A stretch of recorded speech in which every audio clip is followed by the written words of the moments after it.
The fall of a music mogul once hailed as untouchable. Sean Diddy Combs now stands at the center of a chilling storm, accused of racketeering, sex trafficking, and years of violent abuse. The courtrooms aren't just filled with lawyers and press. They're echoing with voices long silenced, witnesses, former friends, survivors. What happens when fame, money, and power are used as weapons?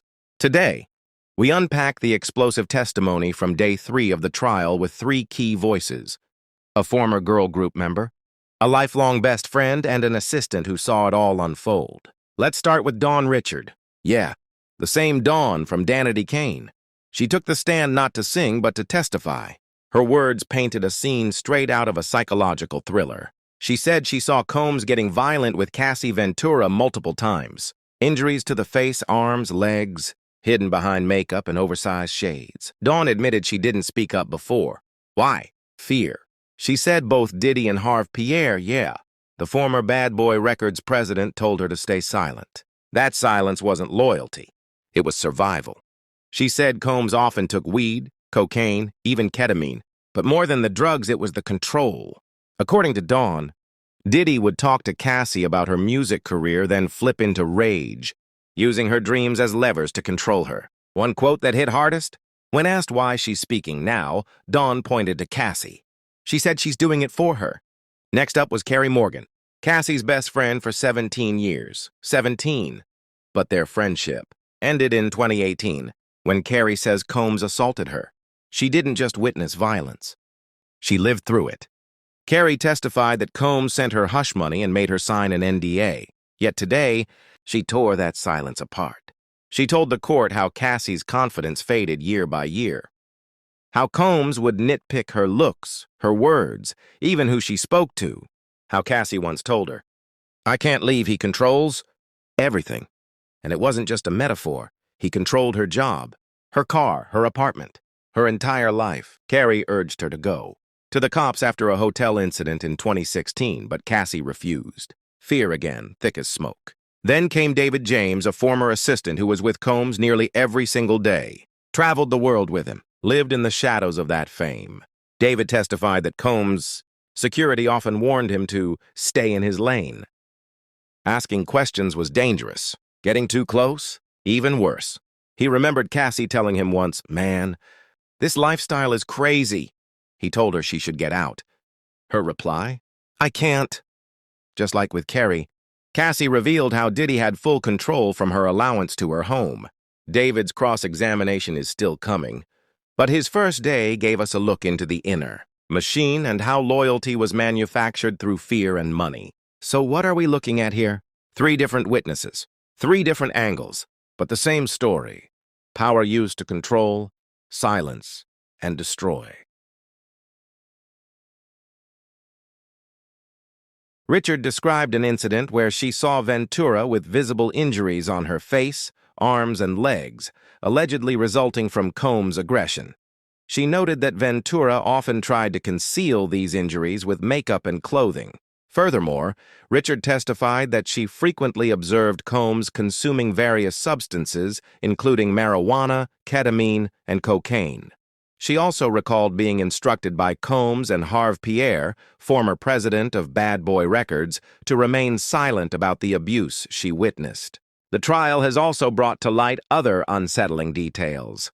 Former assistants testified about Combs' peculiar dietary habits, including a preference for cheeseburgers topped with applesauce. While seemingly trivial, these anecdotes contribute to the broader narrative of Combs' controlling and unpredictable behavior.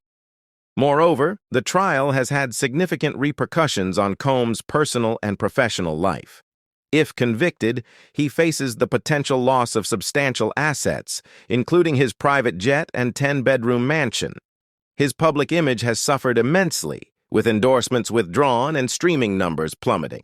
The testimonies presented in court not only shed light on Combs' alleged actions, but also highlight systemic issues within the entertainment industry. The case underscores the vulnerabilities faced by individuals in subordinate positions and the potential for abuse of power by influential figures. As the trial progresses, it serves as a pivotal moment for accountability. and may prompt broader discussions about safeguarding individuals within the industry. The trial of Sean Diddy Combs continues to unfold, with each testimony adding depth to the complex narrative of alleged abuse and control. As the legal proceedings advance, the world watches closely, awaiting justice and hoping for systemic change. For decades, Sean Combs wasn't just a rapper or a record executive. He was a symbol of black excellence, entrepreneurship, and style. From Bad Boy for Life to his fashion label Sean John, Diddy curated an image of success. But behind the champagne and Versace lies a darker tale. Prosecutors argue that Combs used his influence not only to elevate artists, but to manipulate and control them. He allegedly ran his empire not just with business acumen, but fear. Former insiders describe an atmosphere of paranoia and hierarchy. Loyalty was rewarded, but disobedience meant exile. One former driver anonymously stated, "You never crossed him, never questioned his moves. If you did, you disappeared from his circle." Testimonies continue to flow.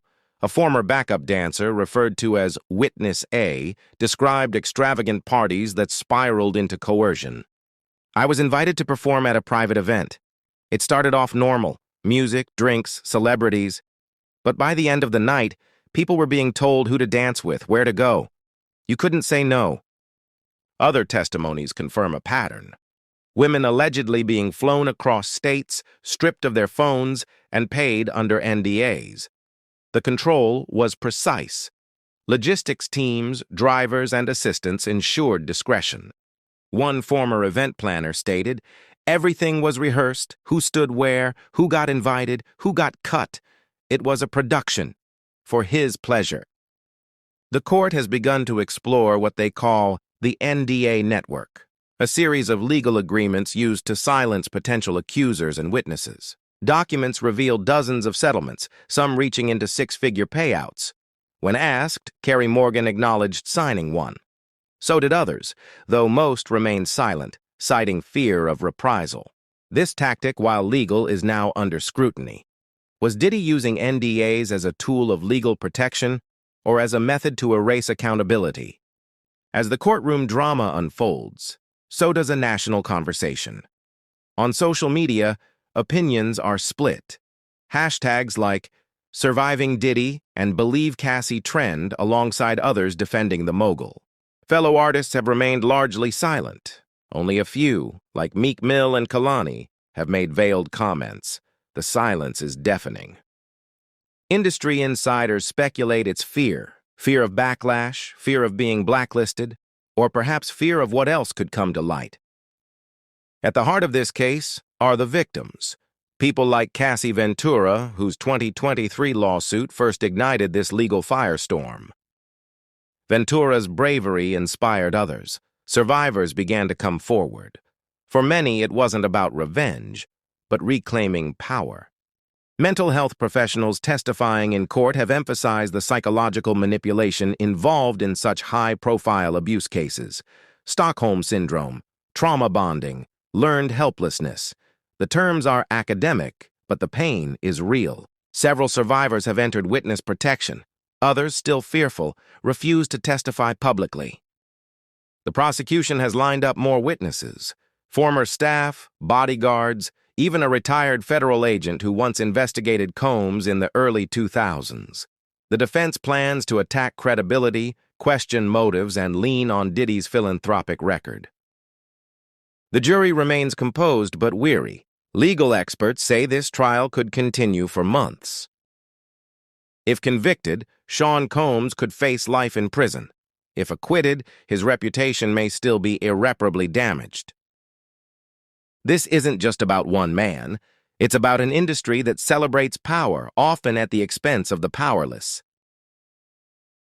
It's about the dangers of unchecked influence, the silence of bystanders, and the courage it takes to speak out.